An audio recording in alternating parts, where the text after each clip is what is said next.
Welcome everyone to our final session for the semester, and today we are going to discuss about the relationship between some questions related with area and volume of a curve.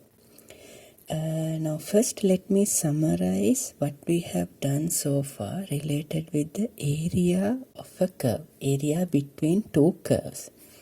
Now in previous weeks, we did some fundamental concepts along with those left end points and right end points that goes with the area of a curve. But anyway, I'll write down the most general concept that is related with the area in between two curves. Okay, so this is the most general theorem, or rather rule, that we used to find the area in between two curves. The area between the curves fx and gx, and in between a and b. That means when you have two curves like this, and if you need to find the area in between these 2 points, across these 2 points, and if you need to find this area that is enclosed by the two curves given, if I name this as fx and gx, to find the area of this portion, this enclosed portion, this is the formula that you have to use.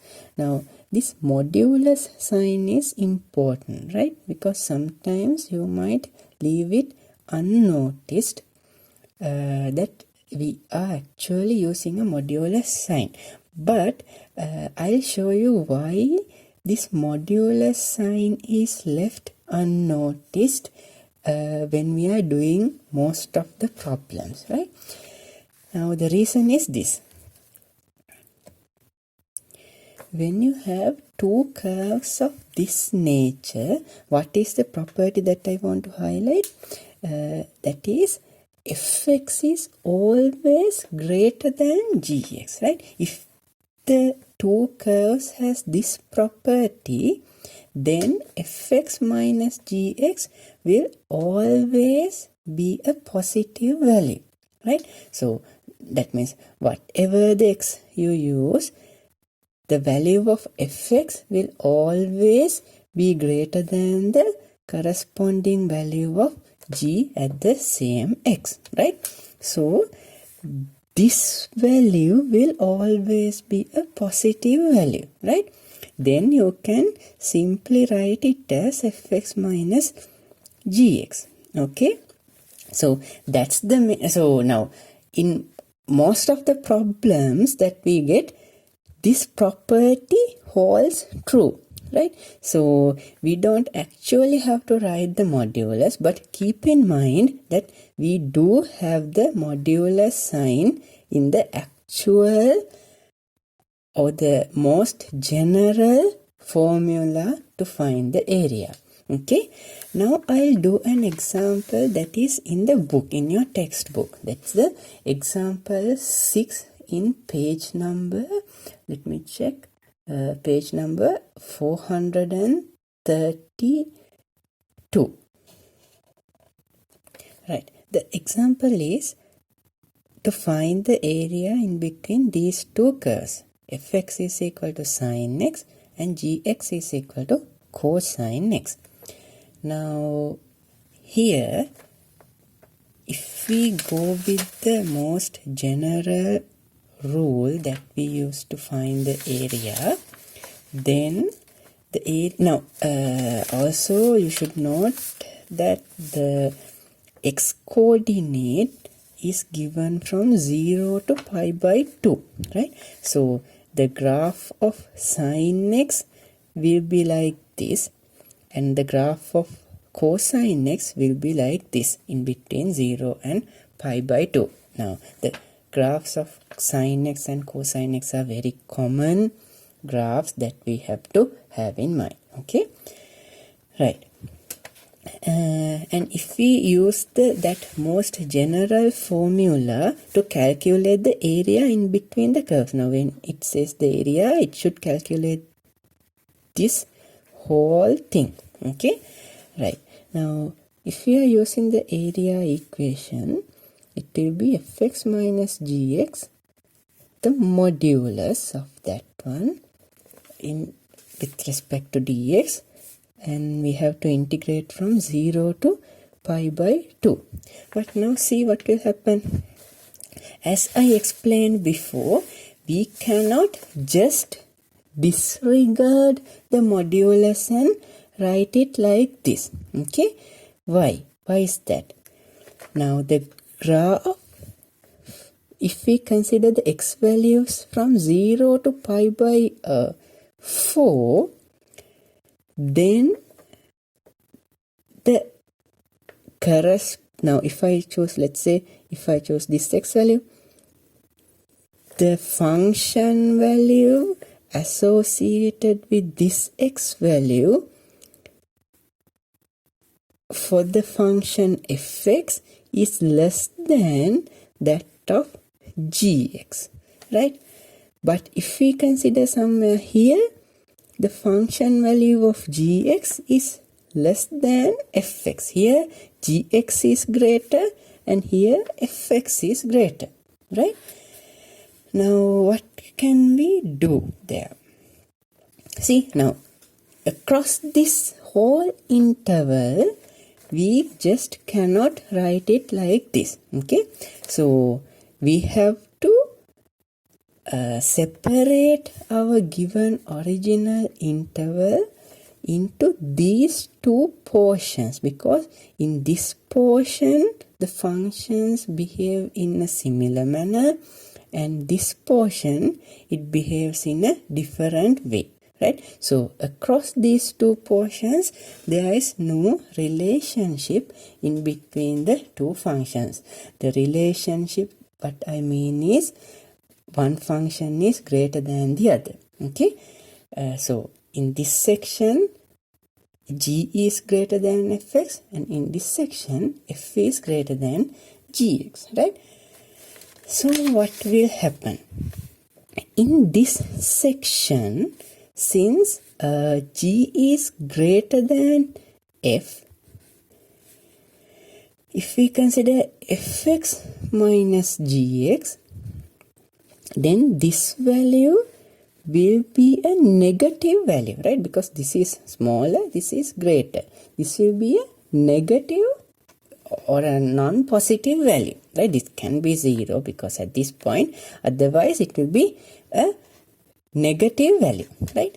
So what will happen if we take the modulus of this one, fx minus gx? If we take the modulus, now let's say if we take a modulus of a negative number, what should be the answer? The answer should be 5, right? So if I name this whole thing as x, and if x is negative, the modulus of x will be equal to, is it x? So if I just write x, x represents the negative number, but here it is not, right? So it should be negative x, right? See what has happened here is, the original number was negative 5 and we have multiplied it with another negative term in order to give positive 5 as the result, right? That will happen only if the inside term is negative. Now let's say if we have a positive term here, you can just write it as 5. Like if this is equal to x, then the modulus of x, here x is positive, and you can directly write it as x, right? So the same thing will be applied to this case as well, right? So simply what you can do is, in this, so first of all, as we have identified two separate portions, we should be able to write the integral as a sum of the two separate portions, pi by 4 plus pi by 4 to pi by 2, right? And here you should have this term, f minus g modulus, f minus g modulus, right? And so in this section, that means in this section, you can write f minus g, since it is negative, f minus g will be, it is almost the same as this section, right? So f minus g will be, can be considered as x, so the result will be negative x. That means negative times f minus g, which in other words g minus f, right? So this one you can write it as g minus f, 0 to pi by 4, plus, and the other one can be considered as pi by 4 to pi by 2, and here f minus g is positive because f is greater than g. So you can directly write the value inside the modulus sign, right? So this will be f minus g, right? Then it's just a matter of substituting the appropriate integral terms, right? So it will be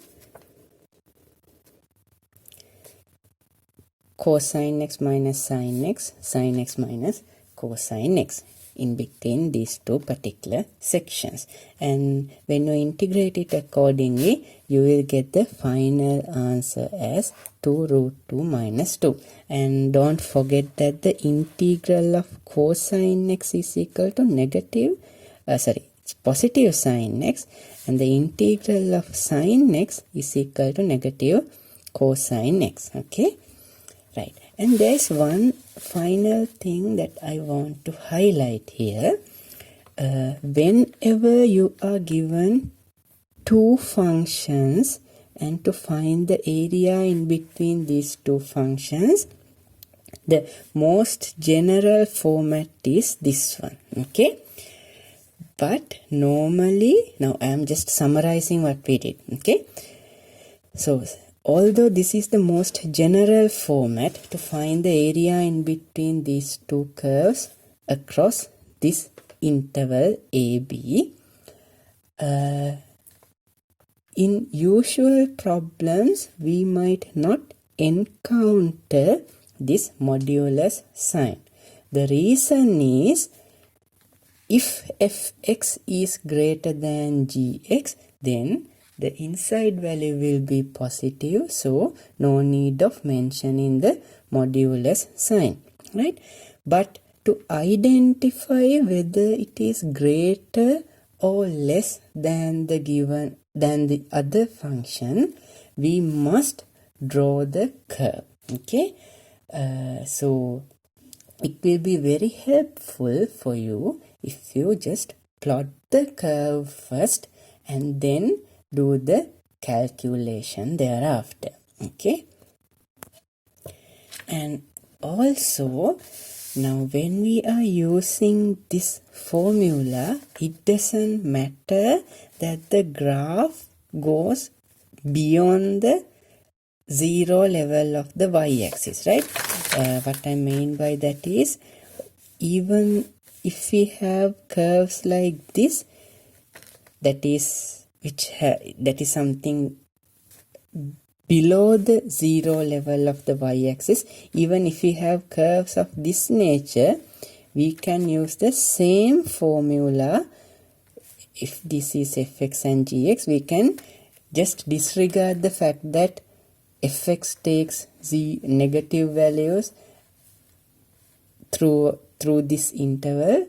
We can just directly use this formula, but be careful, we must have this exact format, right?